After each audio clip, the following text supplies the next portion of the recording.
J'ai lu un commentaire d'un mec qui dit oui, non mais de toute façon je vois pas en quoi ça va faire progresser le poker. Si tu vois pas en quoi ça va faire progresser le poker, c'est que tu comprends juste rien à comment marche une industrie. Je filme aucune tête de personne, juste je filme mes cartes, etc. Non, on veut pas de ça ici, ça nous intéresse pas, etc. Ou t'es idiot, ou t'es malveillant. J'ai pas fait assez attention avant, j'ai vu le truc arriver, mais je l'ai pas pris en compte assez tôt.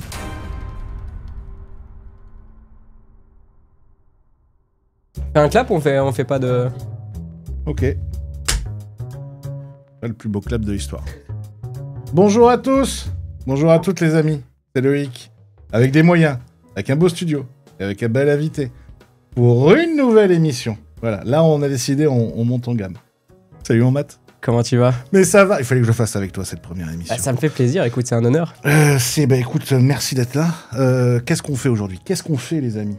On parle, on discute. Dans le carré, une interview. Une interview d'un invité. Trash Talk, on débat à plusieurs, du monde du poker et des affaires. Là aujourd'hui dans nos bluffs, qu'est-ce qu'on fait? On parle de tout avec mon invité, mais on parle ensemble, on est dans l'échange, on est dans la discussion, voilà. On parle de nos vies, de nos passions, de nos emmerdes, et surtout, on parle sans langue de bois. Ça c'est important. Et ça tu m'as dit, j'aime bien. Ça y a pas de souci. Moi je suis très à l'aise avec ça, et puis c'est bien, c'est fait une émission un peu différente où c'est pas une interview classique, on parle un peu plus d'autres choses et on va plus profondément dans les sujets, c'est cool. On parle de la vie. Et puis, moi je voulais la faire avec toi, pourquoi? Parce que t'es un peu la nouvelle génération quand même, t'es un peu ceux qui vont nous foutre à la retraite, je pense, un jour. Et tu m'as dit que ça t'avait choqué d'ailleurs la première mission qu'on avait tournée ensemble quand je t'avais dit voilà celui qui va vouloir me remplacer. Mais je te jure, parce que j'étais en mode en fait il veut. Tu croyais que je le pensais? Mais je pensais que t'étais en mode lui je vais me le faire parce que je veux pas qu'il me concurrence. J'étais en mode alors moi pas du tout, je veux faire mes petites vidéos dans mon coin. J'étais en mode oula, qu'est-ce qu'il me dit? Mais on se connaissait pas à ce moment-là. C'est vrai qu'on se connaissait pas, mais je te l'ai dit, après on a eu le temps d'en parler toi et moi, je t'ai dit, moi j'ai tellement souffert quand je suis arrivé il y a presque 15 ans.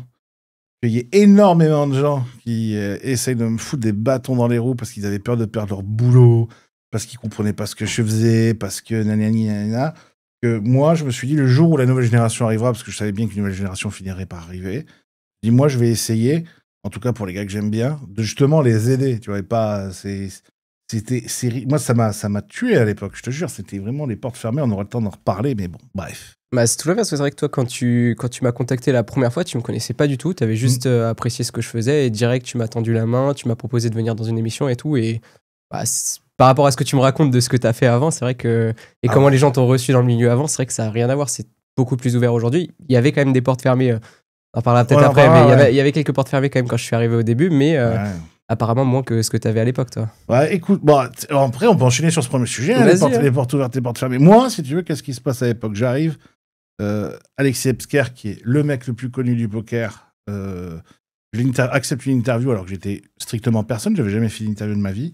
À la fin, me dit, mec, j'aime bien ce que tu fais, je vais t'aider. Et ensuite, Pedro Canali m'a aidé, FPC, voilà, ils sont trois à m'avoir aidé. Par contre, la première fois que j'arrive sur un tournoi de poker, qui sont les WSOP 2013 en Europe, c'était à Anguin-les-Bains. Oh putain, ouais, ça remonte. Oui, là, je vous parle d'une époque qui est moins de 20 ans. Encore au collège. Oui, voilà, c'est ça. Je rentre dans la salle de presse, mec.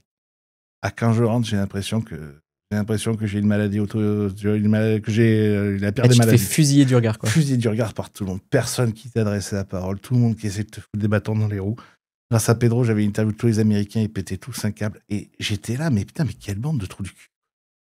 Mais pourquoi? Les gars, je viens pas piquer le taf de quelqu'un, je viens parce que je suis passionné. Ça, c'était insupportable. Ouais, puis surtout, t'apportais quelque chose de nouveau. C'est même pas comme si t'allais faire quelque chose qu'ils faisaient déjà, quoi. T'apportais quelque chose de nouveau dans la vidéo, etc. Ouais, donc c'est bizarre. Mais ils ont pas, je sais pas, ils ont pas aimé. Mais c'est ça d'ailleurs que tu dis, c'est que c'était nouveau. Moi, quand je te vois débarquer, toi, vu que t'es le premier des petits nouveaux, déjà ce que tu fais, je suis pas capable de le faire. Non, mais je veux dire, je suis pas joueur de poker pro. J'ai même jamais bossé le jeu en Onoma, oui, mais pas à Hold'em.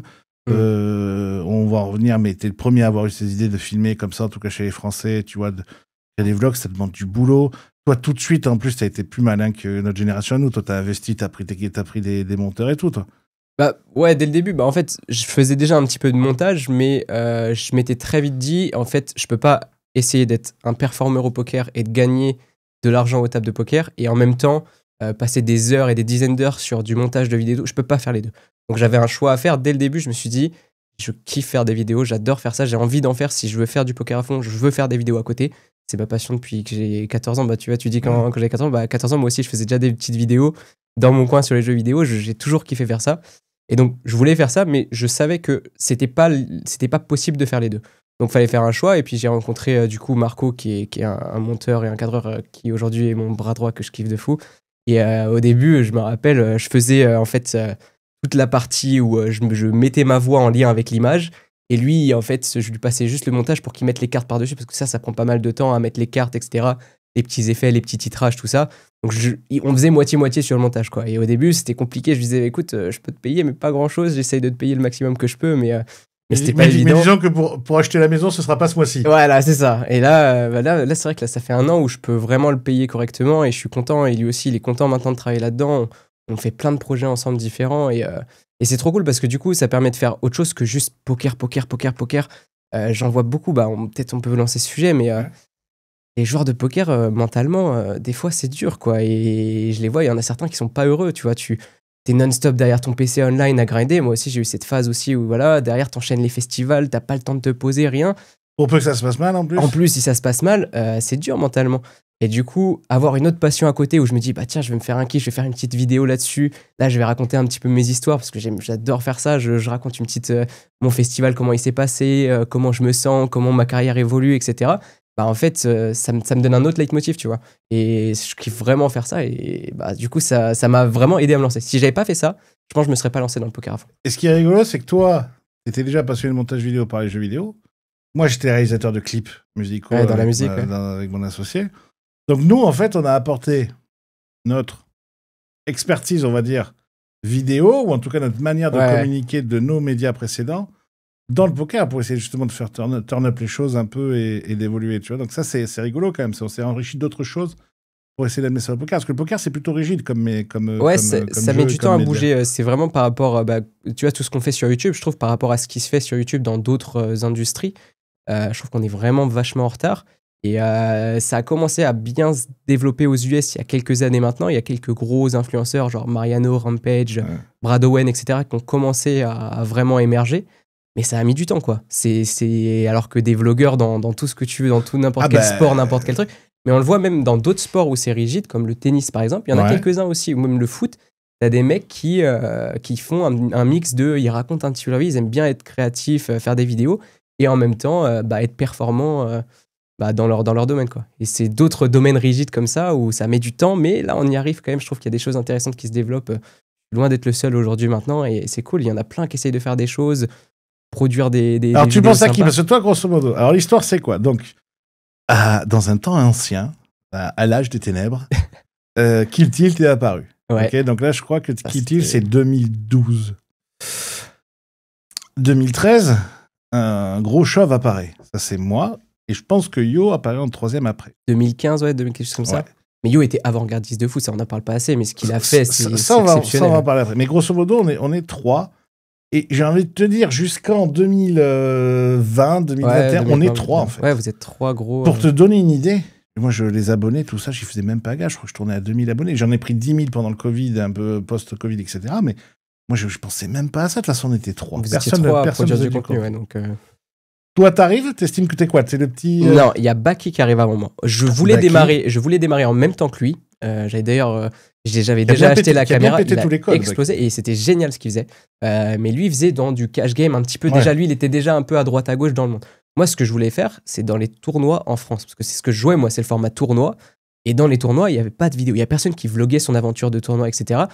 Baki le faisait très bien, lui, il s'est lancé un petit peu avant, mais on s'est lancé quasiment en même temps. Il a 1 an d'avance parce que moi, j'étais en France, et en France, les portes étaient fermées de fou. Je voulais faire des vidéos, j'allais dans tous les clubs parisiens ou les festivals à droite. Je disais, est-ce que je peux filmer avec mon téléphone? Je filme aucune tête de personne, juste je filme mes cartes, etc. Non, on veut pas de ça ici, ça nous intéresse pas, etc. Monsieur, sortez de là, monsieur. Sortez. Ouais, c'est ça, c'était vraiment genre la peste noire, quoi, le téléphone. Alors que tout le monde est sur son téléphone à table, dès qu'il y a un coup à tapis, tout le monde le filmait, mettait en story. Mais ça vous change quoi? Si je filme mes coups, laissez-moi ma chance, quoi. Et en vrai, c'est le Club Montmartre qui m'a donné ma première chance et qui m'a laissé filmer un petit peu à table. Ils m'ont fait confiance. Et là, mes vidéos ont commencé à faire quelques vues. Je faisais pas énormément de vues, mais déjà, ça a commencé, ça a pu me lancer. Et du coup, quand j'allais voir un festival un peu plus connu, je leur montrais ce que je faisais, il y avait déjà un petit peu des vues et ils pouvaient voir une vidéo et se projeter sur ce que je faisais. Et donc, ça a commencé à ouvrir des portes et petit à petit, il y a quelques festivals de poker qui m'ont dit, bah ouais, si tu veux filmer, tu peux venir, etc. Et ça a commencé comme ça. Mais c'était pas simple au début. Hein. J'ai eu beaucoup de refus. Donc, tu es un des 2 premiers de cette génération-là, on va dire, avec Baki. Ouais. Et tu me disais, quand on en parlait en off, j'ai entraîné plein de petits. Ouais, c'est dit comme ça, je l'ai pas vraiment dit. Non, mais entraîné plein de petits au sens plein de petits qui sont arrivés après, quoi. Pas forcément. En gros, j'ai ouvert des portes. C'est-à-dire qu'il y a des gens que je pense comme moi qui avaient envie de le faire et qui. Il y avait personne qui le faisait, donc du coup, ça paraissait un peu impossible. Tu vois, Rosalie, à l'époque, elle avait essayé un peu de le faire, c'était compliqué. Et là, c'est quoi, parce que Rosalie, elle a arrêté. Bon, maintenant, elle est amoureuse, tout ça. Elle est mariée ou elle va se marier. Elle avait commencé à faire des trucs. Mignon, c'était pas mal. Il y en a plusieurs qui avaient essayé, mais là, tu vois, ça a ouvert. En fait, c'est possible de faire dans des tournois, de se filmer. Et puis, même quand tu vas voir un directeur de tournoi ou un TD, peu importe, ils te disent ouais, ok, tu peux filmer sur ton téléphone. Du moment que tu filmes pas les cartes des autres, que ton téléphone reste bien au-dessus ou ta caméra reste bien au-dessus, qu'on puisse pas voir les cartes, où il y a aucune chance que tu fasses quoi que ce soit avec tes images. Voilà, tu peux te lancer, il n'y a pas de souci. Tams a fait des super choses, je trouve. Il fait des vidéos sympas. Très bon gars, Tams. Bientôt dans les émissions. Ouais, lui, il est cool. Il est vraiment sympa. Je l'ai rencontré là. On s'est déjà vu plusieurs fois, mais là, on s'est vu un petit peu en Belgique. Vraiment sympa, le gars. Il y a lui, il y en a plusieurs autres qui se sont lancés et je trouve ça génial. Moi, pas du tout d'ego par rapport à ça. Au contraire, plus il y a de créateurs, plus il y a de choses qui se créent, plus c'est bon pour l'écosystème de poker. C'est que du bénéfique, quoi. T'as Tams, t'as Chauve qui peut qui fait des choses. Z-Chance, Juanito, ils essayent de plus en plus. Ouais, mais ils étaient streamers, mais ils font de plus en plus maintenant des formats vidéo. Ils essayent de faire des choses sur les festivals, mais pour etc. moi, Z-Chance, Juanito et même Étienne, je pense qu'il en fait aussi. Pour moi, c'est, je sais pas comment te dire. C'est comme si nous on allait faire Twitch. Ouais, je vois ce que tu veux dire. C'est leur second métier. Enfin, c'est leur second. Ouais, mais ils y tentent de plus en plus, tu vois. C'est quelque chose qui les attire. Et de toute façon, c'est trop dur, Twitch. Twitch, c'est moins compliqué. C'est plus compliqué qu'avant, clairement.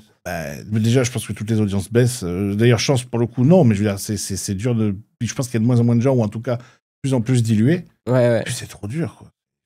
Imagine 5, 6 heures, 7 heures de live. Faut que t'enchaînes non-stop, et si jamais tu t'arrêtes pendant un petit moment, tu perds tout de suite les gens.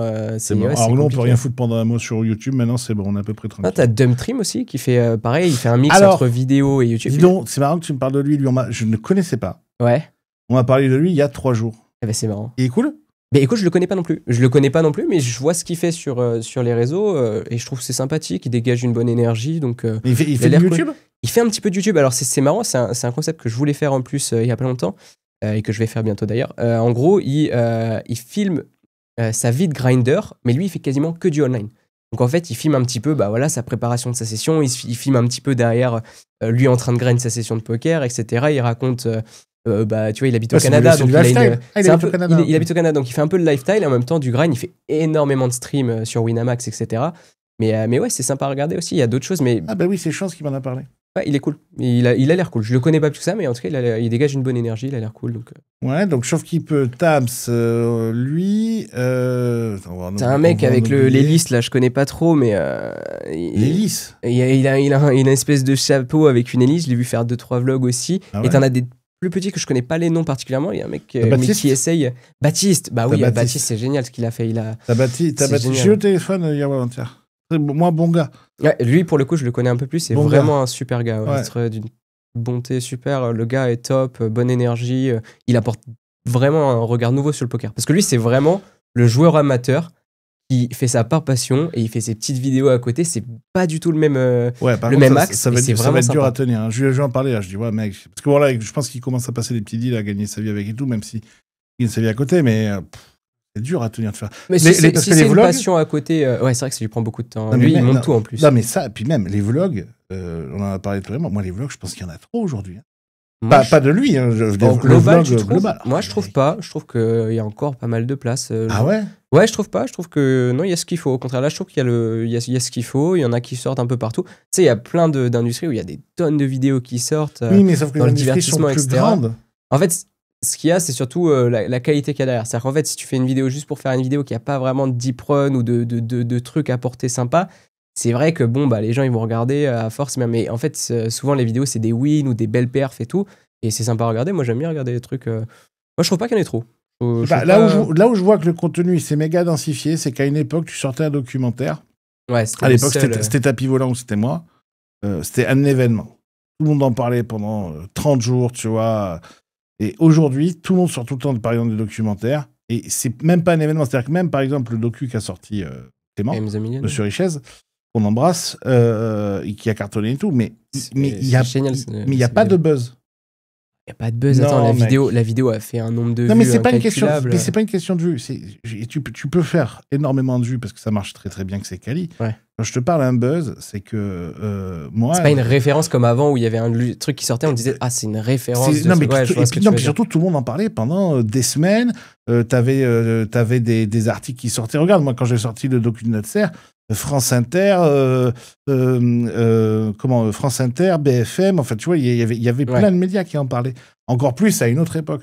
Je veux dire aujourd'hui, c'est que, et c'est pas un reproche du tout, mais c'est moins un événement dans le poker parce que justement beaucoup de gens en font, mais ce qui est normal. C'est-à-dire plus de gens en font, moins tout devient un événement. Ouais, quoi, c'est logique. Là, moi j'ai sorti le teaser de mon docu. Bon, je vois que ça fait quelques likes, ça fait tout ça, mais c'est carrément pas ce que c'était il y a quelques années, parce que c'est normal, parce qu'il y a plein de docus. Il y a plus d'acteurs, donc c'est normal que chaque vidéo fait moins de hype.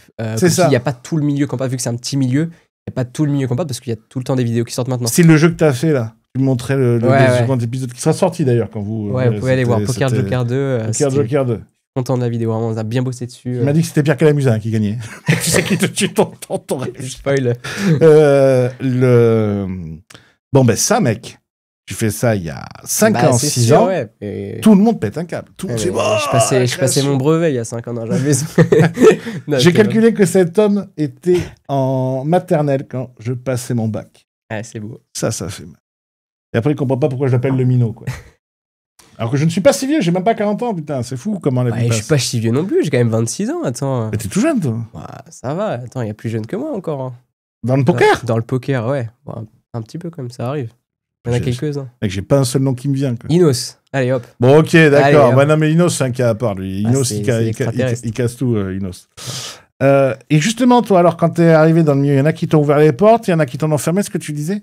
Mais en gros, ouais, c'est plus c'était pas, ils me fermaient les portes, c'est plus, il y avait une réticence de, vous allez avoir un objet qui filme vos cartes, etc.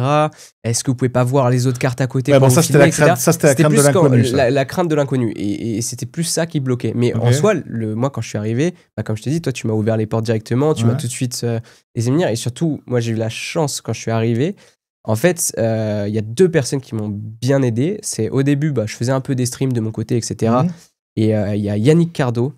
Maintenant, il fait plus trop de poker, mais à l'époque, c'était vraiment un crusher online. Gros joueur. Et tout. Même en live, il a fait TF PT et tout. Et il m'avait fait. On avait discuté plusieurs fois. Il était venu à Paris pour jouer juste avant le confinement, le dernier tournoi au Palais des Congrès là. Et en fait, il m'avait fait jouer un tournoi en live. Il m'a dit tiens, je te stack, je te et tout. Genre incroyable.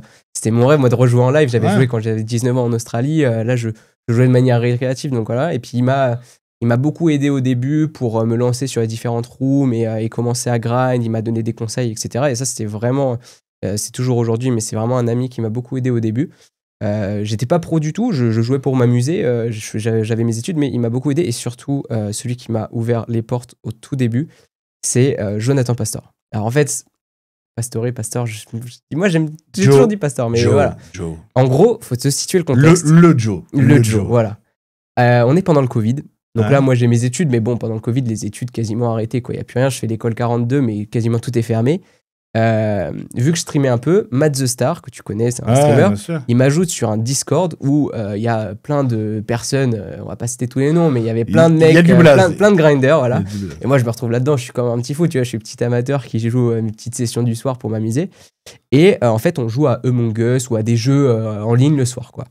Et il y a dans ce groupe Jonathan Pastor, qui à l'époque n'est pas du tout champion du monde. C'est un joueur qui crush déjà online et qui est bon.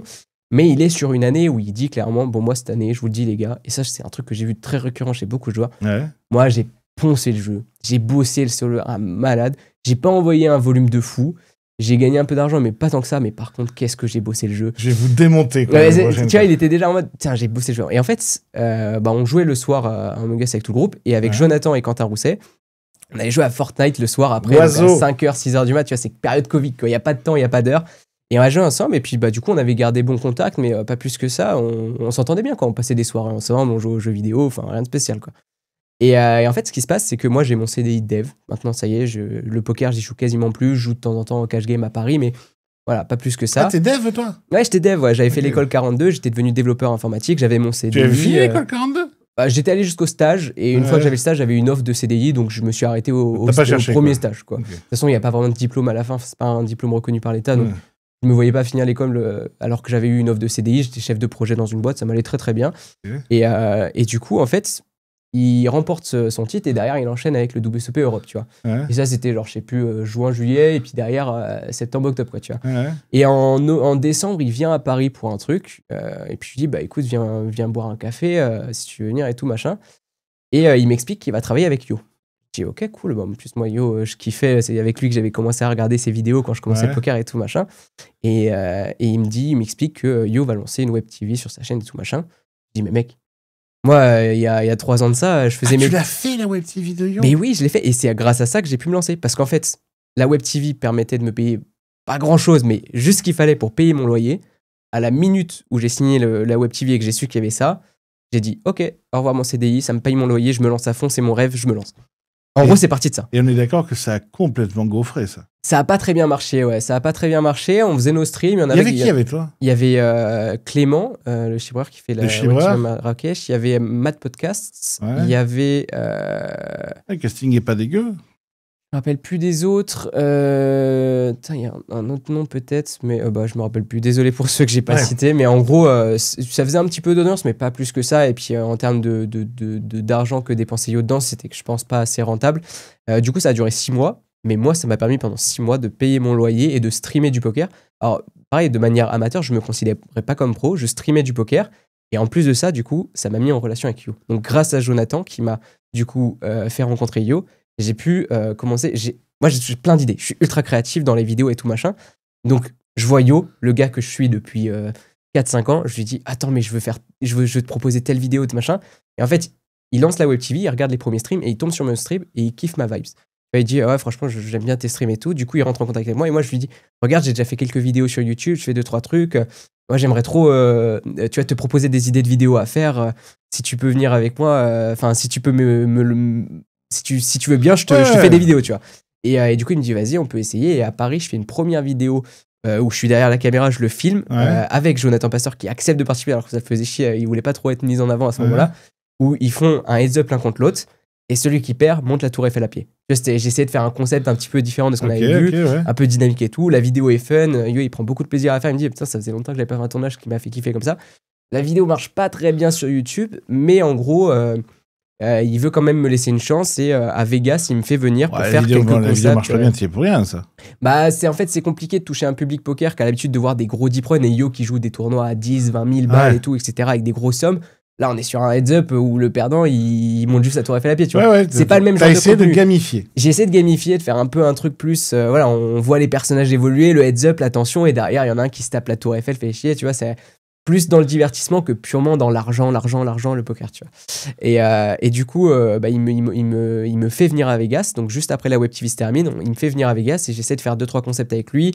On a sorti une vidéo sur... il teste les restaurants du pire au meilleur à Vegas, etc. Pareil, ça n'a pas trop trouvé son public. Son public est vraiment centré sur des gros deep run live, etc. Mais ça, c'est des discussions qu'on a déjà eues. Moi, je te dis que c'est trop dur de sortir les gens. C'est compliqué. Mais en tout cas, ça m'a fait une première expérience et ça m'a permis de lancer. Et ça, sans Jonathan qui vient un soir chez moi boire un café et qui me dit, mais mec, vas-y, je te présente à Yo. S'il fait une web TV, tu me dis que tu as déjà streamé un petit peu. On peut essayer de te mettre dedans, tu vois. Donc, la chance que ce soit pile à ce moment-là que je reparle à Jonathan et qu'il me propose ça. Et franchement, il a été vraiment cool de m'aider à ce moment-là et ça m'a permis de rencontrer Yo et de me lancer. Et du coup, après, avec Yo, ça s'est terminé. On a du coup pas continué les vidéos parce que ça marchait pas plus que ça et il avait d'autres idées en tête. Mais du coup, moi, derrière, en septembre, donc du coup de l'année dernière, j'enchaîne un rush de fou où chaque tournoi que je joue, je fais...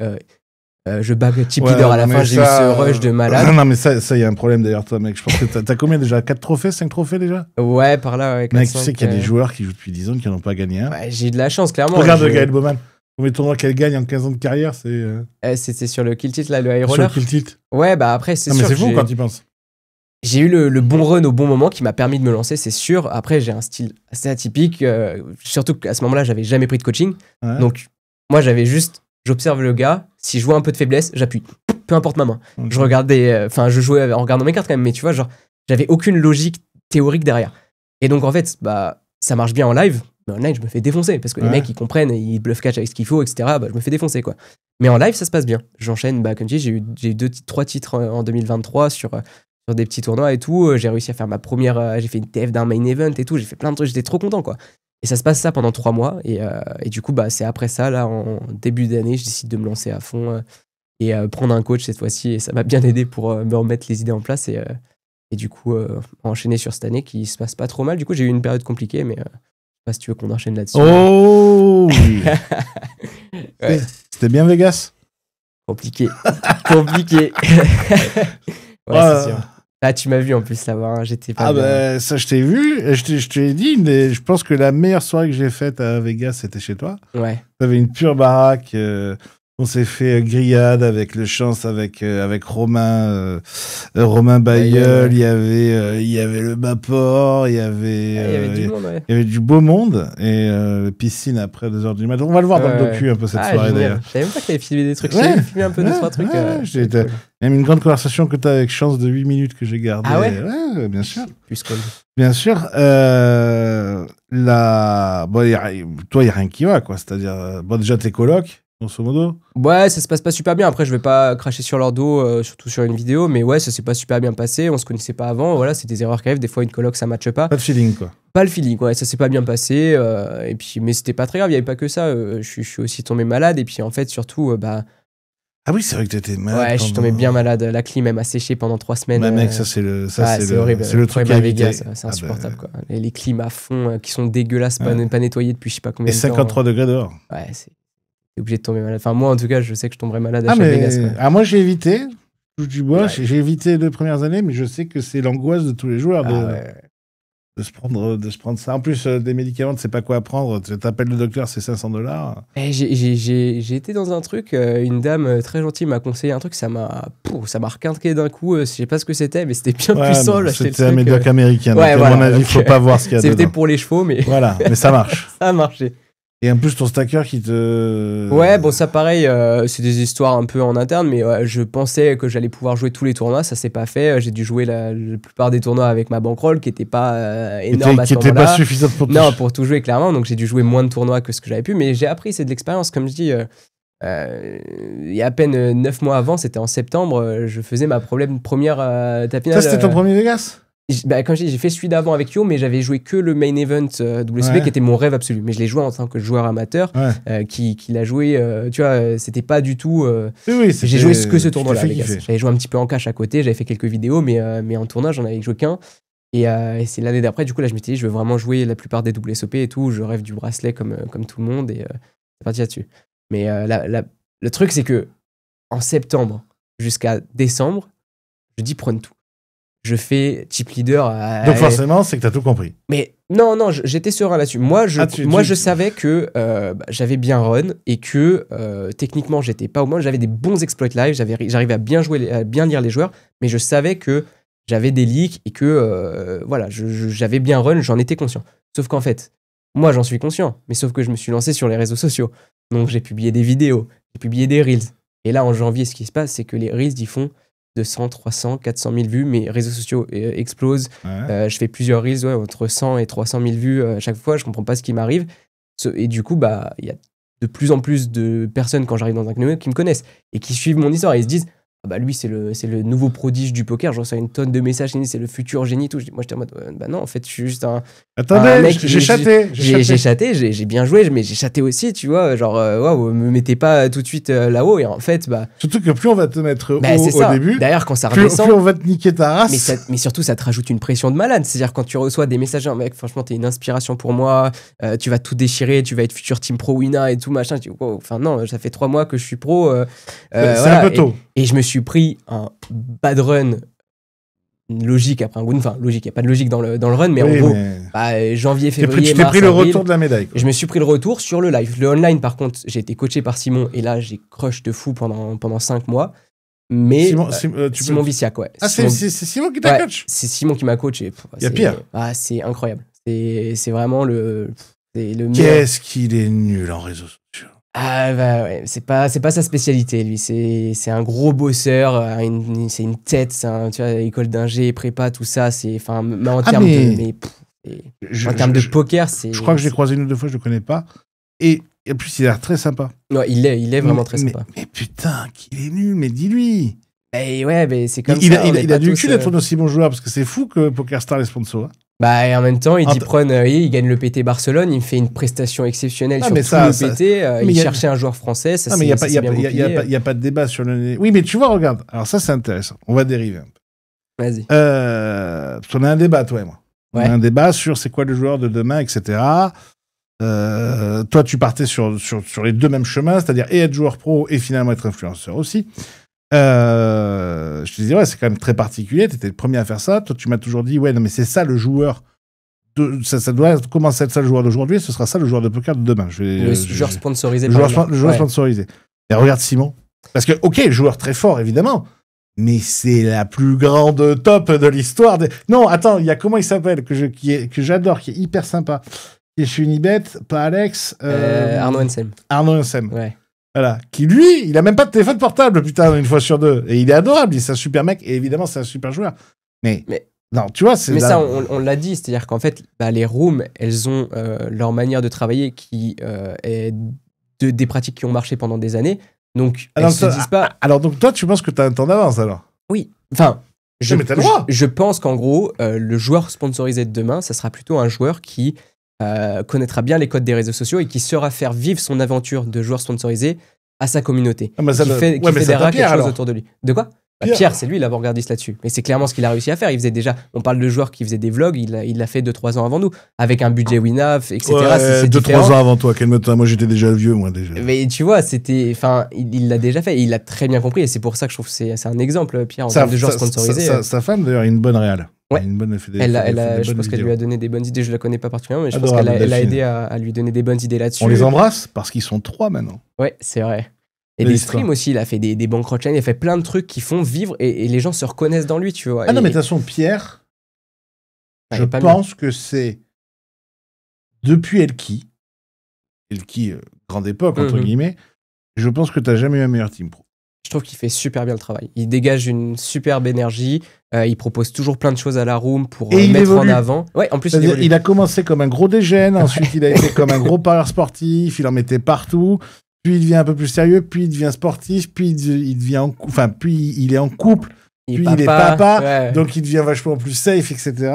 Donc en plus, le storytelling, qui n'est pas fait exprès, mais il est juste parfait. Il n'est pas fait exprès, mais il le raconte, il en parle. C'est-à-dire qu'en fait, les gens le savent. Et ce qui est important, c'est aussi, il parle de son histoire, il le raconte et ça parle aux gens, tu vois. Et il assume ses échecs. Ouais. Et ses réussites. Donc du coup, il a aussi un visage humain. Pour moi, moi, je pense que Wina, vous faites comme vous voulez, hein, mais faites-le quand même. Je pense que tu dois signer tes contrats de Team Pro à la fin de l'année.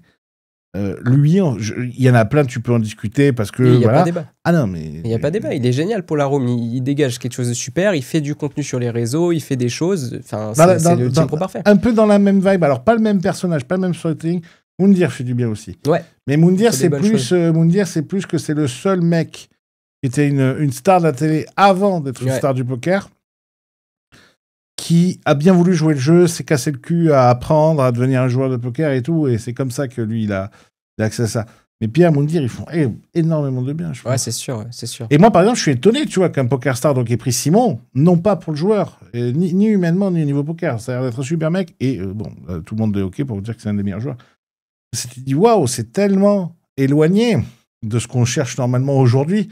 Parce que c'est quelqu'un qui sait vraiment... On parle pas de quelqu'un qui sait moyennement communiquer. Ouais, il connaissait vraiment pas... On parle de quelqu'un qui ne sait pas du tout communiquer, quoi. C'est pas du tout son délire.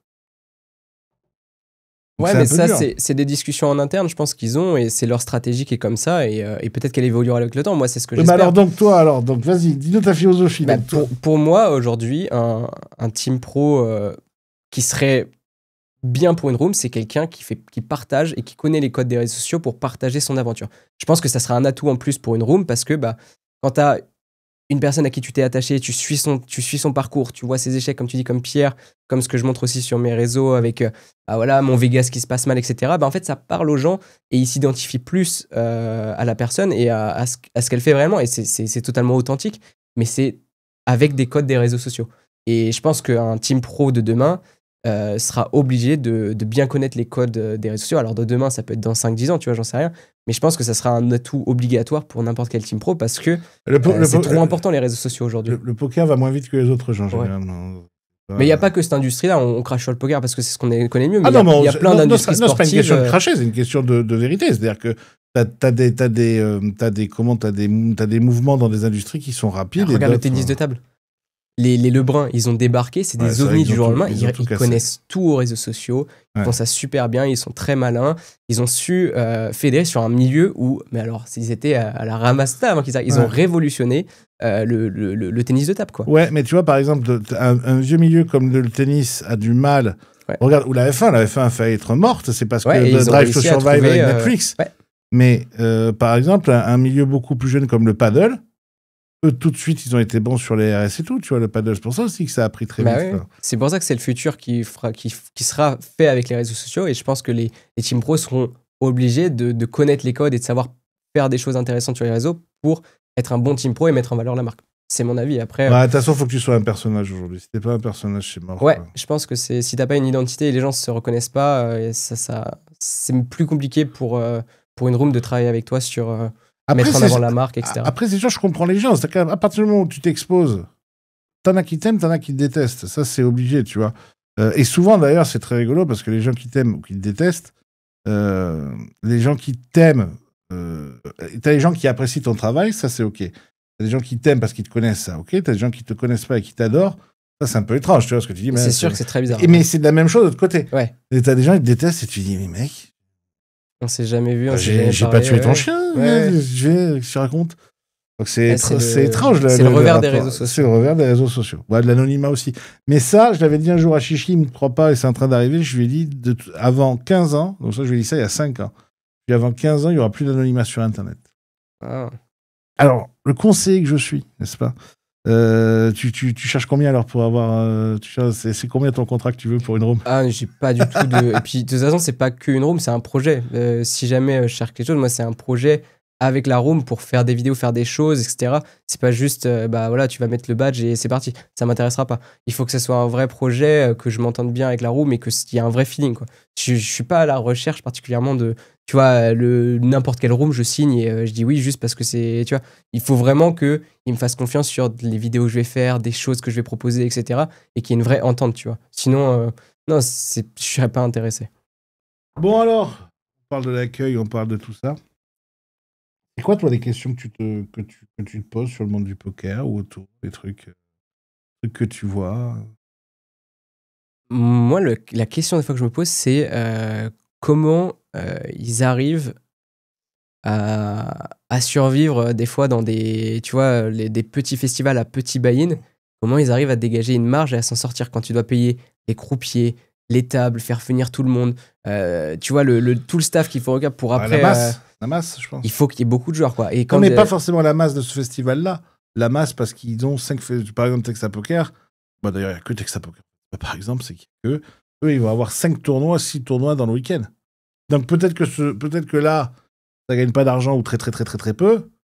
Mais l'autre festival là-bas, lui, gagne plus d'argent. Donc, tu vois... Ouais, mais moi, j'avais l'impression, parce que je connaissais pas du tout le milieu, j'avais l'impression que les marges étaient quand même assez faibles. Parce que quand tu dois payer X croupiers et que tu fais le calcul, le tournoi, il coûte, j'en sais rien, 400. Il y a 500 € de fee. Tu rajoutes les croupiers à payer, tout le truc et tout. Tu fais le calcul de ce qu'ils ont gagné en fee. Tu dis, bah, après que t'aies payé tout le monde, est-ce qu'il leur reste assez pour... Je me demandais comment l'écosystème fonctionnait, moi. C'est toujours un truc que je connais pas. Ouais, après, ça dépend. Je pense que ça dépend aussi des deals que tu passes avec les casinos. Est-ce que les casinos te payent Est-ce que les casinos, je pense qu'ils peuvent te payer le service aussi. Et au pire, tu gagnes pas d'argent sur ça, mais le casino achète peut-être ton service à la base aussi, qui est d'amener un tournoi de poker. Ça me semble plutôt rentable. Ou alors en France, je pense pas, mais peut-être que tu as d'autres producteurs de tournois qui doivent peut-être avoir des accords avec le cash game, des choses comme ça.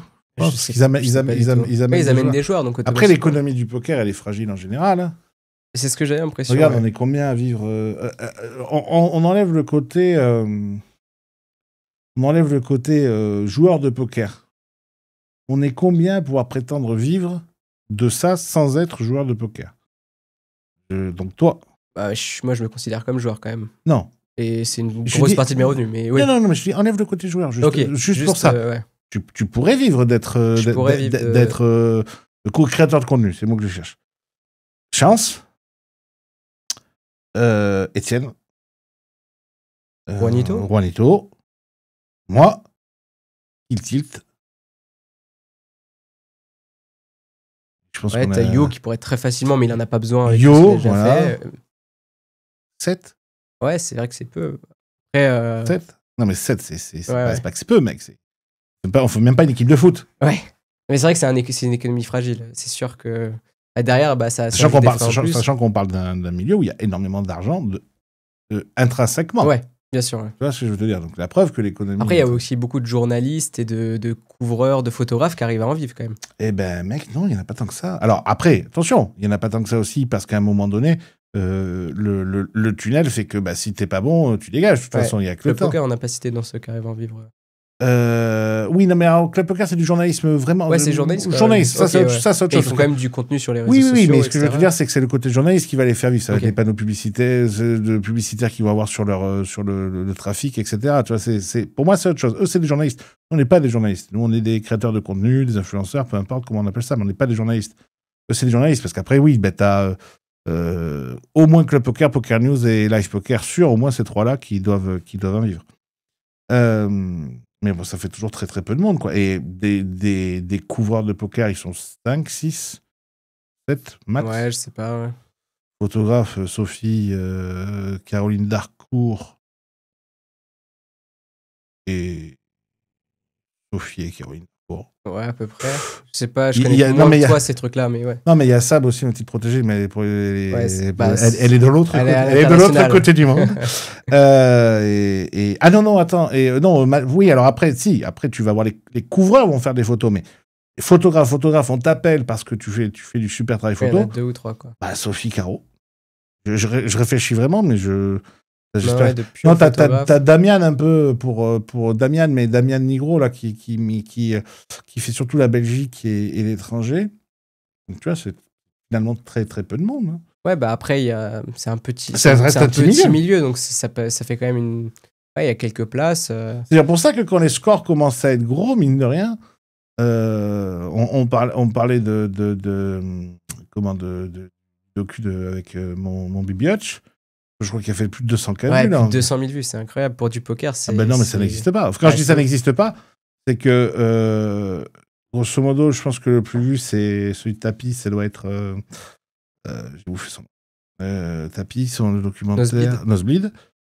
Après, je pense que ça doit être moi avec Un jour viendra. Donc, il a été dépassé, du coup, par Bibi. Mais on parle de vues sur Après, des années. T'as quelques vidéos Kill Tilt aussi qui ont très bien marché, mais c'est pas des Non, vidéos documentaires. Mais tu parles de documentaires. toi. Parce qu'après, t'as aussi les Dans la tête d'un pro, tout T'as ça. ça et t'as les vidéos duo aussi. Il y en a qui ont très bien performé et les aussi. vidéos duo. Mais là, je Pour te moi, parle... le docu de Biage, ça s'apparente plus à un vlog. On appelle docu Oui, parce que voilà, alors, c'est plus un vlog. Oui, d'ailleurs, c'est pas ma cam. Hein. C'est-à-dire que c'était super. Moi, j'ai adoré. Ah ouais, mais c'est normal. Ouais, c'est normal. Bah, du coup, Bah oui, choc frère, de génération, mais ouais, oui, c'est logique. Ouais. Non, mais c'est ça, et puis c'est autre chose. C'est surtout que quand je dis moi, c'est pas ma cam, c'est que hyper bien produit. J'adore Bibi Hutch, ses équipes, elles sont folles. Le truc, il est super bien fait. Mais c'est juste que moi, quand je fais des docus, je ne parle jamais de poker dedans, je parle que de l'humain. Ouais, et lui, là, ben, lui, il fait dans l'inverse. son tournoi. Voilà, lui, il te parle de son tournoi. Ouais. Et je suis, quand je dis moi, c'est C'est pas ma dynamique, c'est bien fait. C'est pas non plus 3 heures à parler Non, que mais de poker. Tu vois, je trouve que mais- la dose de poker est bien mise. C'est canon, mais si tu dis que c'est pas ma cam, dans le sens, moi je m'en fous, j'y vais pas pour raconter des Non, coups de tu vas poker. pas rien Moi dire. je l'aurais filmé son truc là, mec, je l'aurais pas filmé une fois à table. Moi je l'aurais filmé en train de bouffer, de dormir, de se prendre la tête avec ses potes. Ouais, Ce qui est normal, c'est un autre regard, mais c'est vachement bien fait. Ça, y a pas de problème là-dessus. Ce que je veux dire, c'est que 200 000, c'est énorme. Ouais, c'est très très bien pour le poker. Surtout que, enfin déjà. L'histoire est magnifique, quoi. C'est-à-dire que tu peux pas rêver d'un meilleur scénario. Mec, il en chie pendant 1 mois et demi. Un des derniers tournois qu'il joue. 3e boulette. Et c'est trop beau, quoi. Genre, tu peux pas rêver que meilleur scénario. Il s'est battu jusqu'au bout et puis il gagne le bras. C'est pas, il fait tape finale. Machin, Non, il champion du gagne, monde. tu vois. 1 million, le chiffre est parfait. Hein, tout est rond, tout est. Enfin, t'écris l'histoire sur un papier. Je pense que t'écris même pas cette histoire tellement elle est trop belle. Moi, je genre. lui ai dit, j'aurais été ton conseiller. Je lui ai dit, je t'aurais dit, au bout de 3 semaines, d'arrêter de sortir des vidéos. Parce que vu que c'était des vidéos où tous les jours, il perdait. Mais il a un peu arrêté, je crois, au bout d'un moment. Ces Reels qui étaient très bien d'ailleurs. Il a un petit peu freiné, mais je crois que c'était pas volontaire. Je crois que c'était plus parce que ses monteurs étaient en train de faire des trucs. Bon, bref, on s'en fout. Possible, mais en tout cas, d'arrêter parce que ça devenait entre guillemets une private joke à Vegas, on va être clair. À Vegas, tout le monde était là. Alors, se foutait pas de sa gueule au sens littéral parce que tout le monde aime beaucoup Bibi Hutch. Je pense surtout pas à Vegas, plus ailleurs, parce que je pense qu'à Vegas, la plupart des joueurs qui viennent à Vegas, ils connaissent la variance de Vegas et ils sont pas du tout choqués que le mec, ils savent qu'il est très bon et juste que il run bad, quoi. Mais on est quand Réard finit deuxième, on est 40 à boire des coups avec lui. Il y a 38 joueurs qui ont perdu 30K plus. Oui. Des top joueurs. Hein. Des excellents joueurs. Ça, vous en rendez pas compte. Mais oui, c'est ça aussi. Une tonne. Et pourquoi je disais ça? Parce que lui, ce que j'ai trouvé très fort, donc je lui dis, moi, mec, j'aurais été ton conseiller, je t'aurais dit de pas faire ça. Et le mec, ouais, non, j'assume. Jusqu'au bout. Parce que c'est très respectable. Parce que l'histoire est magnifique. Ouais. Gars. Il bust. Ah non, mais c'est. Alors. Il fait un min cash, c'est catastrophique. C'est-à-dire, c'est Bibi Hutch. Donc on sait que c'est un top player mondial. Il n'a rien à prouver. On sait que ça fait partie des 50 mecs les plus forts au cash game au monde. Et au pire des cas, on serait dit, de toute façon, on s'en fout, c'est un spécialiste cash game, c'est pas un spécialiste tournoi. Il kiffe, il fait son truc. Mais il aurait quand même fallu le vivre de passer, tu vois, 1 mois et demi à dire bust. Et là, c'est. Moi, je lui ai dit, quand il a gagné, je dis, mais plus moi, c'est un ami, moi, j'adore vraiment Bibi Hutch. Je dis, mec, tu viens de faire une des plus belles histoires du poker ever. Du poker français, je pense, c'est. Et ça, c'est presque indétrônable. Mais je pense que tu peux pas. Ouais. C'est à moins que tu gagnes le main event des WSOP. Oui, ouais, non, voilà, c'est le seul truc. Voilà. Parce que il faut que le mec, tu l'aies depuis le premier jour. Il faut pas que tu ailles choper à 30 left. Il faut que tu l'aies depuis le premier jour de son main. C'est ça, et que t'aies l'histoire de fou du gars qui s'est entraîné. Tu l'as même suivi pendant 1 an, quoi. C'est ça. Et il a pris 1 an de bad run, tu sais, et à la fin. Non, mais même au-delà du bad run, même si c'est un mec qui performe bien, tu vois, ça peut être la consécration de tous ses travaux, tu vois, genre comme Nico Hasleb, là, qui, tu vois, si tu suis lui depuis le début et qui gagne le main, tu racontes un peu son histoire de online, tout ce qui crush et tout. Bon, bah là, ouais, c'est encore plus beau parce que le mec a fini le jeu, tu vois. Mais à part ça, tu peux pas écrire plus belle histoire. Et en France, je pense que ça sera jamais fait une plus belle histoire que ce qu'a raconté. C'est pas possible. L'histoire de Chichi était exceptionnelle aussi.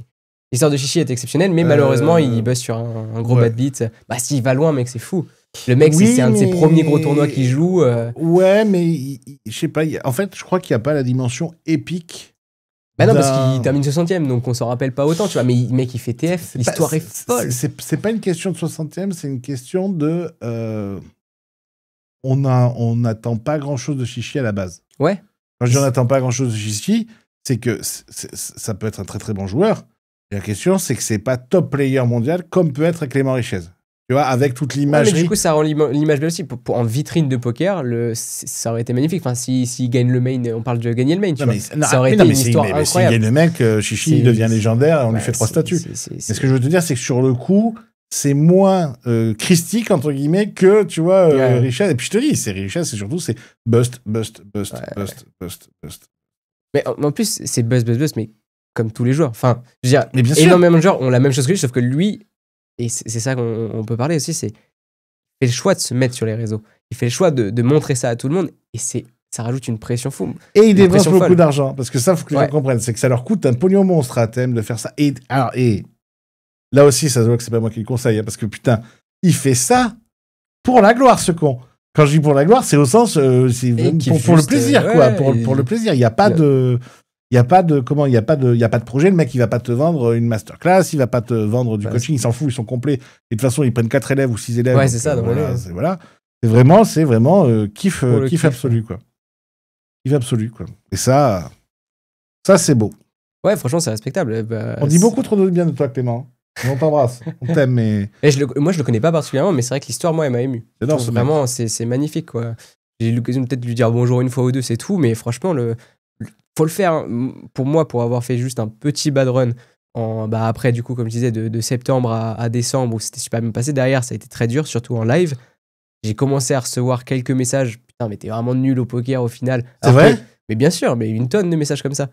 En fait, quand ça se passait bien, j'étais un monstre, alors que j'étais bien moins bon que quand j'avais été coaché par Simon, machin et tout. Et c'est quand je suis coaché par Simon et que je m'améliore vraiment que en live, je passe pas un coup à tapis, j'arrive pas à monter des stacks, etc. Alors qu'avant, j'étais beaucoup moins bon et j'avais eu un run de fou qui fait que j'avais bien des problèmes. Et c'est là où j'ai commencé à recevoir des gens, même des gens qui ne m'avaient envoyé aucun message de haine parce que, au début de mes vidéos, parce que j'avais plein de deep run, etc. Mais qui, 1 an et demi après, ont commencé à me dire ouais, toi, je t'avais vu au Club Montmartre, j'ai toujours trouvé que t'étais nul au poker, machin et tout. Il a attendu 1 an et demi que je commence vraiment à bien bad run et que ça se voyait dans les vidéos, que ça commence à être dur, quoi. Mais et là, le mec, il commence à mettre son côté. Putain, t'as attendu 1 an et demi pour me dire que tu m'as vu au Club Montmartre et que tu m'avais pas trouvé. En même temps, j'étais un joueur récréatif. C'était il y a 3 ans, tu vois. Oui, obviously, j'étais pas un top reg, tu vois. Et j'ai jamais prétendu l'être, tu vois. Et, mais c'est vrai que le fait de se mettre sur les réseaux sociaux, tu fais le choix. Parce que, comme Clément, on aime ça, on aime créer des choses. Mais derrière, quand ça se passe mal, c'est encore plus dur. Déjà, c'est dur de bad run quand rien que financièrement, mentalement, quand t'arrives pas à passer un coup. Même quand tu te casses les... Mais attends, sans ça, tu te casses le cul à faire un bon contenu, il plante. Il fait pas les vues que tu veux, tu fais pas tout ça. Ouais, ça peut partir, mais plus au niveau d'un joueur de poker de base, déjà, quand il bad run, pour la confiance en soi, pour le mental, etc., enchaîner les tournois, t'es là, tu buzz, ça se passe mal, tu perds de l'argent, tu sais pas si c'est parce que t'es pas bon, est-ce que tu bad run, tu sais pas exactement jauger à quel point c'est ton niveau technique, ou ton truc, c'est toujours très très dur de jauger exactement. Est-ce que là je bad run ou est-ce que je prends des mauvaises décisions parce que mentalement je commence un petit peu à douter de mon jeu, etc. Sachant qu'en plus tous les autres joueurs de poker pro vont dire bon, de toute façon il est éclaté. Ouais, bon, ça c'est un mais tu fais ça et en plus de ça, tu te mets en avant sur les réseaux sociaux. Donc, il y a en plus de ça des gens qui connaissent pas forcément très bien le poker et la variance que ça veut dire. Et eux qui commencent en plus de ça à te critiquer, à dire que t'es mauvais, que ça. Donc, tu te rajoutes une pression en plus avec un public qui a une attente et qui, dès le premier faux pas, donc c'est encore plus respectable pour Clément qui a su mentalement tenir et finir par une belle perf alors qu'il se faisait cracher dessus sur les réseaux alors que c'était toujours le même joueur aussi bon quand il était à moins 90 000 à Vegas que quand il était à plus 1 million à la fin. Ouais. C'est le même joueur entre les deux et les commentaires. Il était plus riche. Il était plus riche. Mais enfin. Non, mais de toute façon, le poker, c'est le pire jeu au monde pour la mauvaise foi. L'autre est nul. Mais parce qu'en fait, c'est un jeu où la part de chance est très élevée et donc n'importe qui peut se prétendre. Ah, puis c'est un jeu d'ego. Ouais. C'est un jeu d'ego. C'est un jeu où. Tu vois, faut dire. Il y a beaucoup d'ego dans le poker, c'est vrai. Bon, t'as vu les nouveautés du moment? T'as vu les Queen Squad? J'ai entendu parler, qu'est-ce que c'est? Ah bah oui, non mais si, bien sûr, le Queen Squad, bien oui, j'ai vu. C'est Cécile, ouais, ça a l'air génial, c'est une super initiative ça. Tu sais mais c'est thunes, hein.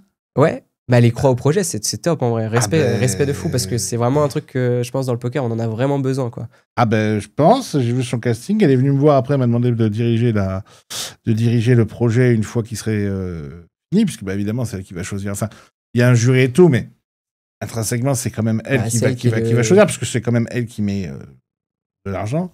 Même si, a priori, j'ai vu... Alors, moi, j'avais dit ça, elle m'avait dit, ah, tu crois? Je dis, mais c'est obligé. Je lui dis, mais tu vas avoir plein de marques qui vont vouloir brander ça. Je dis, c'est incroyable de pouvoir faire ça pour les filles. Et donc là, vu que c'est moi qui vais diriger le projet, il commence à y avoir des marques qui appellent, etc. Même beaucoup de marques, mais à la base, elle part pour mettre son argent. Ouais, mais c'est ultra respectable. Enfin, je veux dire qu'elle croit et vraiment on parle pas de 40 000 euros, les mecs. Hein. Pour une paire de balles, la finale du 2 au 5, elle leur prend tout. L'hôtel, les coachs, tout. Hein. Quand on coach chez Nicolas Dumont, il y a plus vilain dans le poker. Hein. Ah bah clairement.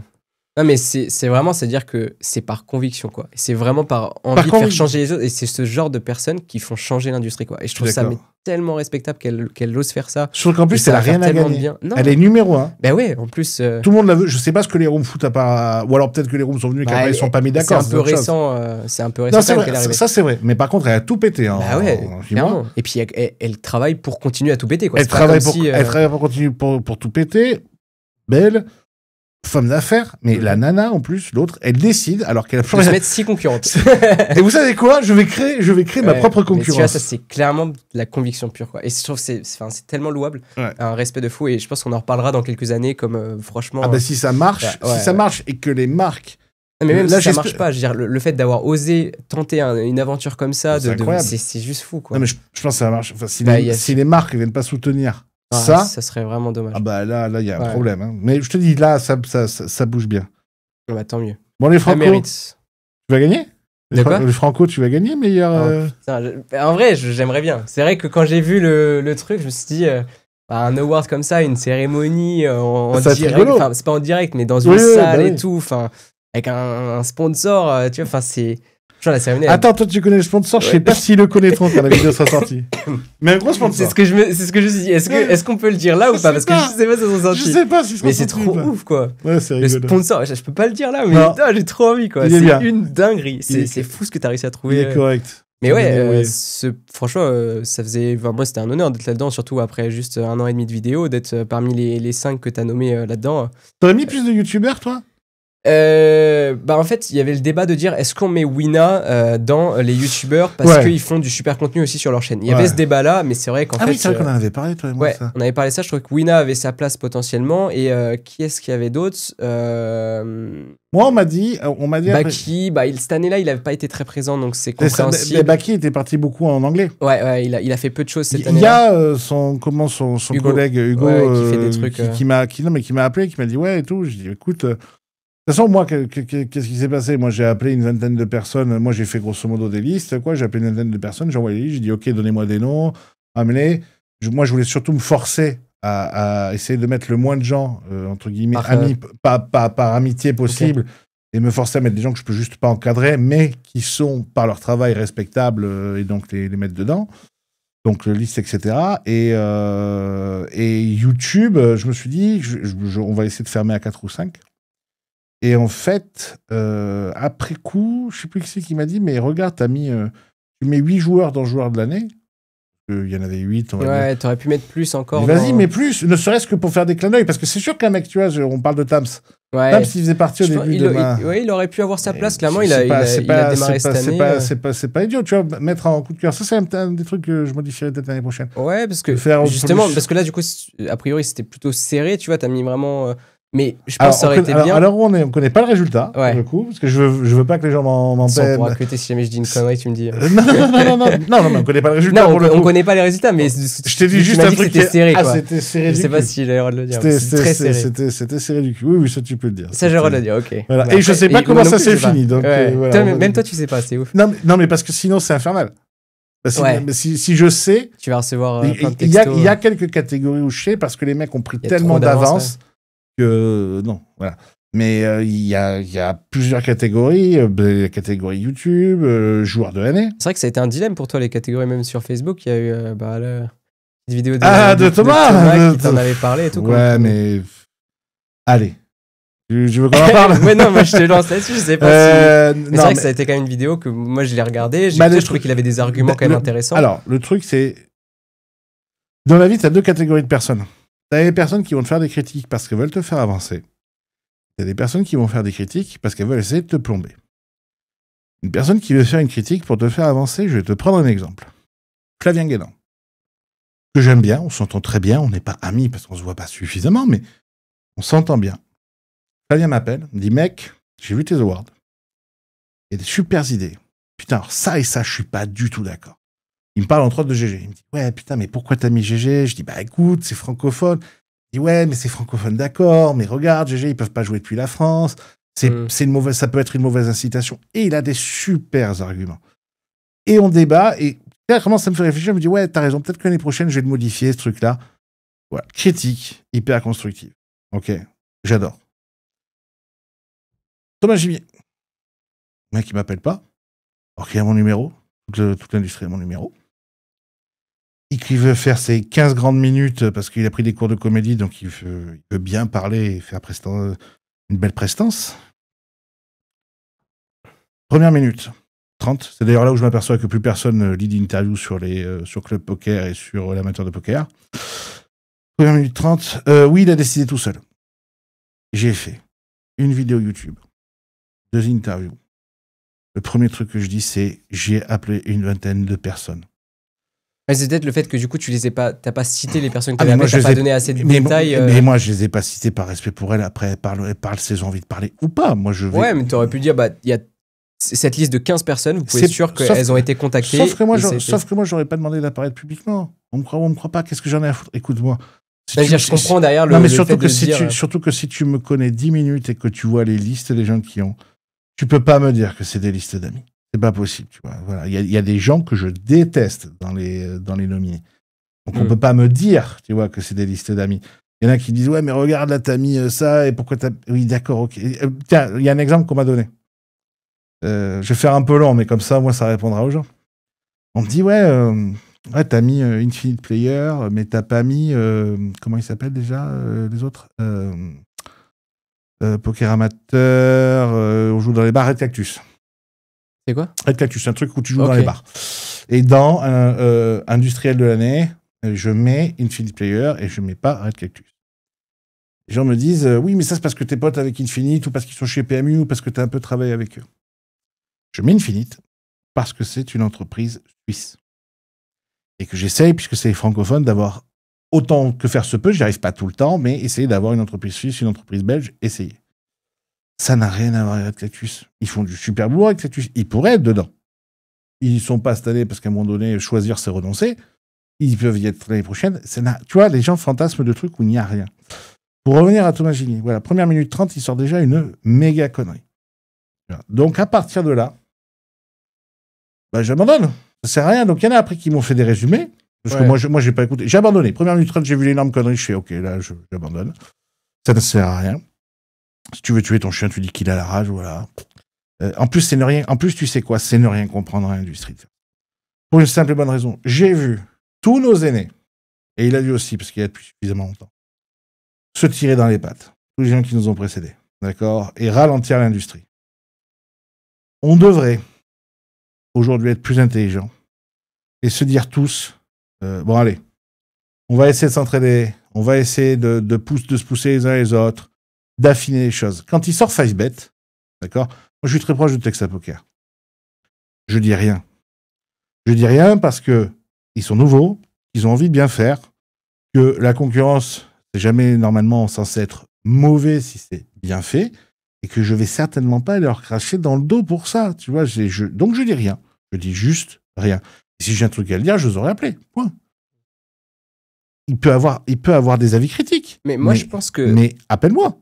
Ouais. Non, mais appelle-moi. Juste ouais, mais appelle-moi. je sais, mais moi, je pense que dans sa démarche, il s'est dit... je vais ouvrir un débat public pour faire avancer les choses et que tout le monde puisse échanger sous le poste.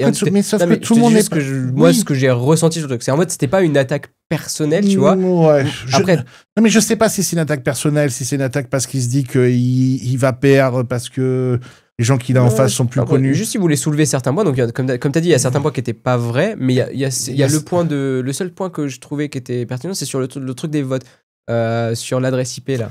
Il a raison. Ce truc-là, voilà. Mais il a raison, sauf que je m'en suis expliqué. C'est là où je te dis, c'est de la mauvaise foi. C'est que j'ai expliqué, je dis, les mecs, je ne veux pas la première année qu'on m'accuse de faire ça pour récupérer des mails. Ça vaut de l'argent, les mails des gens. Hein. Vos mails valent de l'argent. Donc, j'ai essayé de ne pas forcer ça. Ok, je vois ce que tu veux dire. Pour pas qu'on me reproche. Ouais, mais du coup, derrière, après, et tu vois, et c'est plein de conneries comme ça. Je sais plus un moment où ça sort en mode oui, je comprends pas pourquoi c'est 3 mois de vote.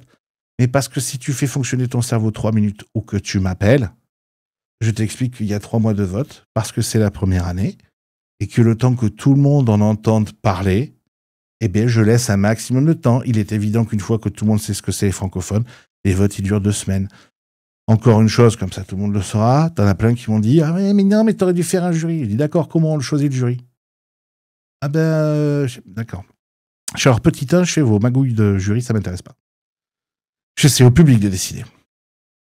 Vous voulez me dire que je peux pas décider seul, il n'y a pas de souci. J'ai déjà appelé une vingtaine de personnes pour ça, mais surtout, moi, j'ai déjà réfléchi au processus parce que j'ai signé pour 3 ans. Donc moi, je sais qu'à partir de l'année 2, les gens qui vont m'accompagner pour pouvoir faire ces listes-là, ce sont les vainqueurs de l'année 1. Parce que, du coup, seront légitimes. C'est le public qui les a élus. Donc les 18 vainqueurs, les 18 catégories, seront mon jury avec moi pour l'année 2. Ça, je l'ai déjà prévu et je l'ai raconté. Et si tu ne l'as pas lu, là aussi, appelle-moi. Au final, tout le poker français vient. Donc, c'était quoi l'intérêt de faire ça? J'ai tout le poker français qui vient. J'ai des gens qui viennent de l'étranger pour le faire. C'était quoi l'intérêt? Tu m'appelais, tu me donnais tes idées. On échangeait. Et tout allait bien. Là, tu essayes de faire quoi? Un drama sur un truc qui n'a pas de drama? Ça sert à rien. J'ai fait les francophones. Pour une seule et unique raison, on est une industrie qui aujourd'hui va bien. Toutes les industries ont leur trophée, il faut faire les nôtres. Est-ce que ça va faire de la polémique? Bien sûr, le Ballon d'Or, ça fait 90 ans que ça existe. Personne n'est jamais d'accord. Les Oscars, personne n'est jamais d'accord. J'ai lu un commentaire, je ne sais plus sur quelle vidéo, peut-être celle de Thomas d'ailleurs, d'un mec qui se dit oui, non, mais de toute façon, je vois pas en quoi ça va faire progresser le poker. Ben, si tu vois pas en quoi ça va faire progresser le poker, c'est que tu comprends juste rien à comment marche une industrie. Moi, le 8 janvier, j'ai des télés nationales, des radios nationales qui viennent, d'accord? Parce qu'il y a du people, parce qu'il y a des influenceurs, parce qu'il y a des gens de l'extérieur, et c'est le meilleur moyen de faire parler du poker en bien et pas dans les scandales. Et on devrait tous se serrer les coudes. Et c'est pour ça que je remercie toutes les rooms, parce qu'elles envoient des gens. Tous les joueurs, à part ceux qui peuvent vraiment pas, parce que c'est le début des séries, donc des fois c'est un peu compliqué, ou qui sont à l'étranger. Voilà un Bibi Hutch qui m'a dit putain, ton idée elle est trop bien, mais mec, je joue au Mexique. Bon, bah, effectivement, je peux pas dire à Bibi Hutch, mec, vas-y, tu peux te taper 9000 bandes, s'il te plaît, pour venir. Bon, voilà. Mais tout le monde joue le jeu. J'ai voilà, des Grégory Chochon, des Apo, tous ces gens-là jouent le jeu, Hermance, etc. Et c'est ça qu'on devrait faire. On devrait se serrer les coudes. Il faut arrêter de voir son nombril, quoi. Donc voilà. J'ai eu un bricard aussi que j'ai eu au téléphone qui m'a dit ouais, putain, je suis pas d'accord avec tout, mais c'est super que tu lances ça. C'est bien. C'est rigolo. C'est des anciens. C'est des mecs, justement, ils ont compris qu'il faut qu'on se serre les coudes. Tout comme moi, j'adore ce qu'ils font. Tu vois, moi, je suis pro PMU. Qu'ils font avec PS en termes d'entertainment et tout, sur leurs EPT, etc. C'est incroyable, tu vois. Voilà, moi, je soutiens à mort. Il n'y a pas de problème. Moi, quand je vois les Kill Tilt Series, que fait Kill Tilt avec 5bet sur leur tournoi, ça a l'air trop bien. Mais c'est trop bien. Ça a l'air trop bien. Alors qu'un de mes clients, c'est Natser, c'est moi qui travaille avec eux pour l'avenir. Mais tu vois ce que je veux dire, qui pourrait, entre guillemets, s'entendre bien, hein, et que tu pourrais être un concurrent, Nana, Texas Poker. Tu fais Kill Tilt, c'est vachement bien. Putain, c'est ça qu'il faut faire. Voilà, c'est fou quand même. On a vu les mecs. Non, mais en plus, tu vois, lui, c'est un ancien, tu vois, Jimmy. On les a vus faire. On les a vus se tirer sur les pattes. Ça a servi à rien, à part ralentir l'industrie. Mec, même cause, mêmes effets, ils comprennent pas. Donc, moi, je ferai pas ça. Voilà, comme ça, moi, j'ai fini de répondre. Puis, de toute façon, ça a lieu le 8. Ça a lieu le 8. Et je lui enverrai son invitation comme à tous les autres. C'est quoi ton projet, toi, sur le moyen terme? Tu veux être signé? Moi, il y a une room à laquelle, enfin, moi, mon rêve, c'était Team Pro Wina, clairement. C'est parce que c'est Wina, ton mais clairement, parce que en fait, c'est juste tout ce que représente cette team et ce qu'ils font à côté, tu vois, dans la tête. En fait, tu te rends compte que en direct sur l'émission, tu viens de te cramer. Non, mais c'est pas grave. De toute façon, c'est pas grave. Je le dis et j'ai aucune honte là-dessus. On refera l'émission dans un an et tu feras non, mais de toute façon, moi, vous savez quoi? Moi, je vais aller chez GG. C'est GG, mon ami. Non, mais il y a deux autres acteurs qui sont énormes et qui peuvent. Si jamais le projet qui vient avec fait sens et qui me laisse champ libre. Oui, t'as PS Wina, GG, quoi. C'est ça, voilà. Après. Alors, sachant que GG, pour le coup, et pas en France, peut-être qu'ils arriveront avec Caselori, un truc comme ça. Dans l'idée, Wina, ce que j'aime bien, c'est l'esprit que dégage cette team de performeurs. Voilà, ils essaient de vraiment prendre des performeurs et puis aller dans la tête d'un pro. Moi, c'est une émission que je regarde. C'est les premières émissions que je regardais du poker. Tu vois, il y a ce rêve d'être dans cette émission, de faire partie de cette team qui performe, etc. Ouais, c'est clairement un rêve, mais. Après, moi, je suis content aussi de ce que je fais de mon côté, tu vois. Je fais mes vidéos, je raconte mon aventure, je joue... j'ai fait 5 continents cette année. Toi, après, tu peux ouvrir une barrière que nous, on n'a pas ouvert, les anciens. Un tout petit peu maintenant. Bah, du coup, oui, j'ai réussi à le faire avec les Franco, mais en tout cas, pas perso. Et toi, tu commences à réussir à le faire. C'est que tu peux aller chercher des marques extérieures. Ouais. Je l'ai fait une fois avec. Oui, mais c'était un peu la chance qu'il y a avec eux. Mais, ouais, mais sauf que c'est le premier doigt dans le pot de confiture. Après, je trouve que l'audience poker est quand même trop faible pour intéresser vraiment des marques. Ça peut le faire, mais pas l'audience forcément. Poker, elle est plus faible qu'un YouTuber classique. Mais en fait, t'as plein de YouTubers ciné qui font 80 000, 100 000 vues et qui ont déjà des bons deals. Toi, tu peux faire 20, 30, 40, 50, tu vois. Et il y a autre chose. C'est que par contre, notre audience, elle est beaucoup plus qualifiée. C'est sûr que c'est une audience qui a du pouvoir d'achat. Elle dépense de l'argent. Non, mais par contre, moi, ce que je sais pas ta moyenne d'âge, mais moi, ma moyenne d'âge, c'est 30-45 ans. Ouais, c'est à peu pareil, entre 25 et 40, quoi. Ouais, voilà. Ouais, c'est sûr que je peux. Non, mais par contre, moi, ce qui me fait kiffer et ce que je veux faire, c'est aller dans plein de casinos différents du monde et faire découvrir l'ambiance que c'est de jouer au poker au Brésil, l'ambiance que c'est de jouer au poker en Australie, à Las Vegas, dans les pays de l'Est, etc. Moi, c'est ça qui me ferait kiffer le plus, tu vois. De pouvoir voyager partout et de montrer différentes ambiances, différents tournois, différents festivals. Et déjà, là-dessus, je serais comblé. Après, la partie Team Pro, de toute façon, tu peux pas espérer ça. C'est-à-dire, tu peux pas compter là-dessus. Tu dis, si ça t'arrive un jour, bah tant mieux, c'est cool, c'est génial. Mais tu peux pas baser ton plan de carrière là-dessus. Ça arrive si tu fais la perf au bon moment, qu'il y a la room qui a besoin d'un représentant à ce moment-là, que le projet match, etc. Il y a trop de paramètres à prendre en compte pour se dire ok, mon plan de carrière c'est d'être team pro du nom. Non, genre, je peux pas, c'est impossible à définir. Par contre, réussir à aller à droite à gauche et faire quelques festivals avec des casinos, tu vois, en Australie, au Brésil. Moi, je kifferais juste, ils disent, bah voilà, on te fait venir, on te paye le buy-in et tu fais ta vidéo et let's go. Tu vois, bah ça, mais moi, je suis déjà Alors, refait. je Tu suis vois, pas parce son que- conseil non plus, mais ce qu'il voulait dire, c'est vous le payez 3000 €, plus les frais d'avion, plus le buy-in. Toi, c'est les chiffres que tu dis. Moi, C'est une catastrophe. je sais pas vendre aussi bien que toi. Moi, C'est une catastrophe. Non, mais juste, voilà, déjà ça, moi, je suis comblé, quoi. Du moment que je peux être créatif et faire mes vidéos. Et d'ailleurs, ce côté créatif m'a un peu causé défaut, des fois. Vas-y.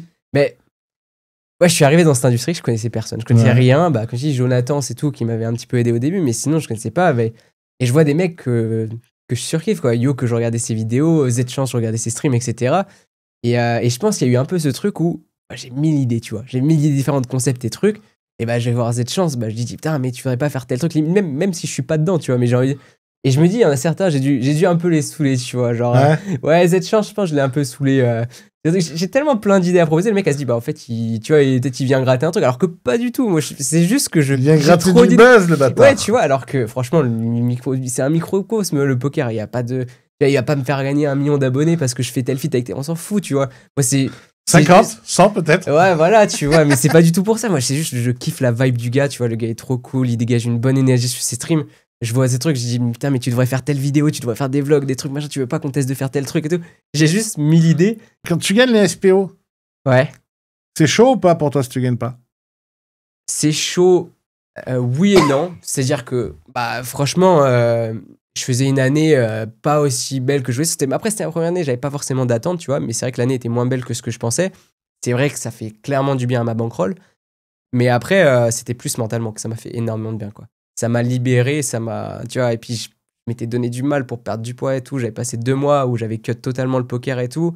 Je reviens direct après, je perds. Enfin, c'était un peu une victoire de dire putain, t'en as chié pendant 2 mois à faire ta box taille, à prendre des coups dans la gueule et à manger 3 grains de riz pour perdre du poids. Derrière, tu reviens, t'es en forme, tu sens que l'énergie est bonne et tout. J'arrive beaucoup plus calme, serein, envie de profiter Pour du ça, je moment. gagne pas sur un seul tournoi de Hold'em, c'est ça? J'ai dit ça. J'ai pas dit ça. Pas de kilos. Non, mais clairement, elle a fait du bien. Elle a fait énormément de bien. Et puis même tout l'amour que j'ai reçu derrière sur tu vois, on parle de haine, mais enfin, c'est indescriptible. Quand ça se passe mal, il y a quelques personnes, mais il y a aussi beaucoup de gens qui s'aiment. Mais quand ça se passe bien, mais l'amour que tu peux recevoir, est fou. C'est juste fou. fou, Non, mais c'est surtout que ça, c'est les gens qui comprennent pas ça. J'en parle souvent des très gros youtubeurs. C'est que tu reçois 100 messages d'amour, un message de haine. Tu lis le message de haine te bouffe 100 fois plus que les messages d'amour. Regarde la même chose. Alors là, on va pas parler de haine. Faut pas tilter, mais peut-être que franchement, je pense que je suis pas loin du millier de personnes qui m'a dit incroyable les Franco.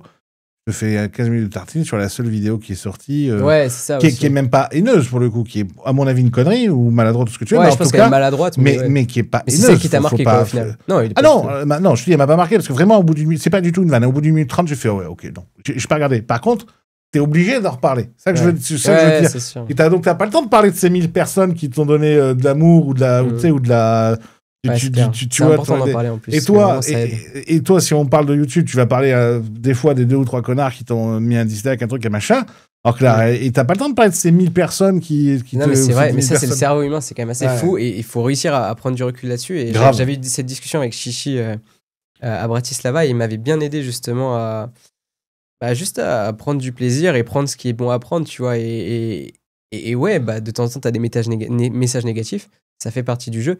Il faut pas oublier tous les messages positifs, les gens qui m'encouragent, qui me soutiennent, qui disent que je les inspire dans le fait de me donner à fond dans mon projet, de travailler pour réussir, etc. Le nombre de messages que je reçois là-dessus, c'est juste incroyable, quoi. Et il faut en profiter, faut être blessed. Enfin, j'ai pas le mot en français tellement ça me... Tu peux le dire en anglais, vas-y, mon Mais ouais, enfin, c'est tellement appréciable de voir que t'as des gens qui disent que c'est inspirant ce que tu fais, qui t'encouragent dans ton projet et tout. Franchement, c'est incroyable, ouais, clairement.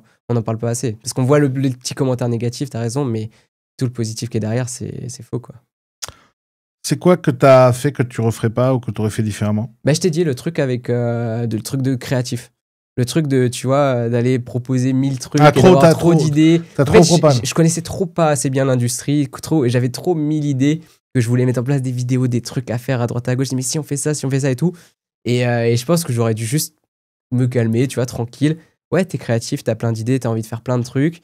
Mais Ouais, prends le temps de t'asseoir, de Oui, t'y allais réussir à faire tes choses. Tu allais un peu comme une brute alors que tu aurais dû y aller plus en chill, quoi. Bah, c'est ça, j'aurais dû déjà me montrer ce que je savais faire des choses, etc. M'installer moi-même. Et puis, mais c'est très léger, tu vois. Mais en vrai, non, je regrette pas trop de choses. Si, la prise de poids, j'ai pas fait assez attention avant. J'ai vu le truc arriver, mais je l'ai pas pris en compte assez tôt. J'aurais pu faire attention un peu plus tôt pour. Putain, moi aussi. Mais vraiment plus tôt, quoi. Ouais, vraiment. Vraiment au tout début, quoi. Ça commence à faire un moment. Là, tu t'en rends vraiment pas compte depuis quelques bonnes années, là, mon frère. Non, mais ce truc-là, ouais, mais après, mais je suis tellement heureux de mes erreurs, moi. C'est un truc où je trouve ça trop cool. En fait, Ah, c'est rigolo, ça. mais ouais, mais c'est trop bien. C'est-à-dire que toute l'année que j'ai faite là, bah, putain, elle est tellement formatrice, quoi. Je me suis tellement viandé sur le live, tous les concepts que j'ai appris avec Simon. Bah, en fait, ça m'a déréglé en live et j'avais plein de concepts et du coup, j'appliquais plus certaines choses et je voulais trop être dans la théorie parfaitement. Et en fait, je voulais trop jouer tous les jours pour grind et devenir meilleur tous les jours.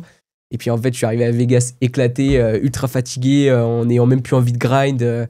Bah, tu vois, et ça, c'est génial parce qu'en fait, c'est ultra formateur. T'apprends de ça. T'apprends toutes ces erreurs, tous ces échecs. Et heureusement que ça arrive au début. Quand je fais un petit Vegas, t'imagines, je fais le Vegas à 100 000 de BBH et je fais toutes ces erreurs dès le début. Ah, le ROI, il va bien dropper, tu vois. Donc, non, toutes les erreurs, elles sont top. Moi, je trouve que les erreurs, elles sont géniales. Et c'est ça qui te fait. Tous les échecs, les erreurs que tu fais, c'est ça qui te fait avancer, quoi. Et c'est trop cool.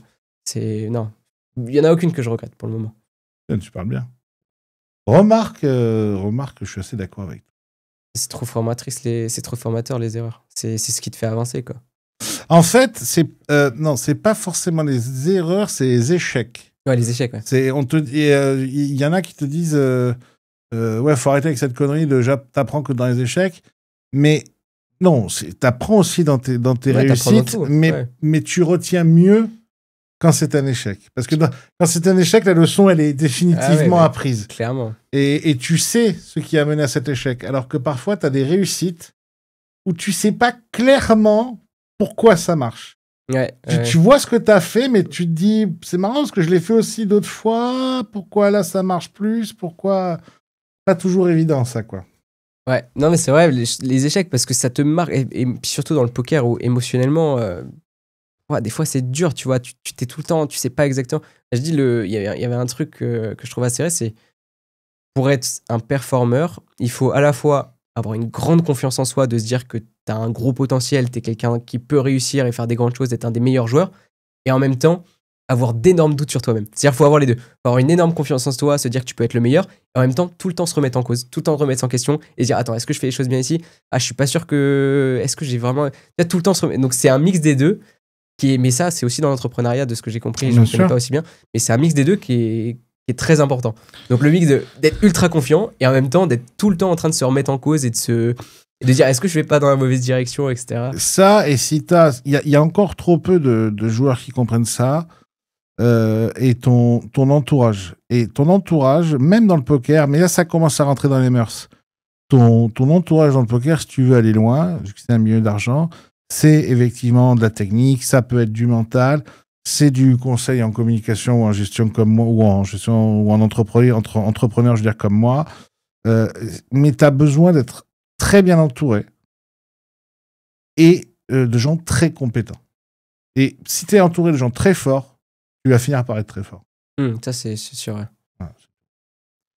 Bah, c'était bien. Franchement, c'était un kiff. J'ai kiffé. Mec, je crois que tu sais que là, on pourrait arrêter la vidéo, reprendre, et on refait 2 heures. On va sûrement en parler dehors. Ouais. C'est clair.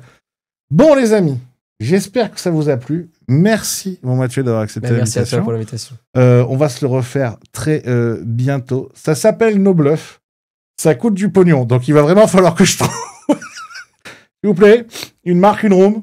PMU, s'il vous plaît, les amis. Oh. Regardez, juste là, il y aura le logo. Hein, s'il vous plaît, pouvez-vous vendre de l'émission.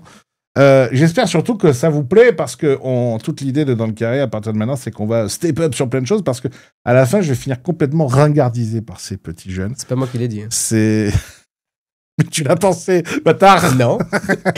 Mais non, c'est top. Bravo pour ce que tu fais, c'est top. J'étais très content de t'accueillir, mon ami. Merci Loïc, merci beaucoup. On se voit très vite dans le carré, on se voit très vite pour une nouvelle émission de No Bluff, dès que j'ai trouvé des pesetas. Ciao, ciao. Ciao. Ciao.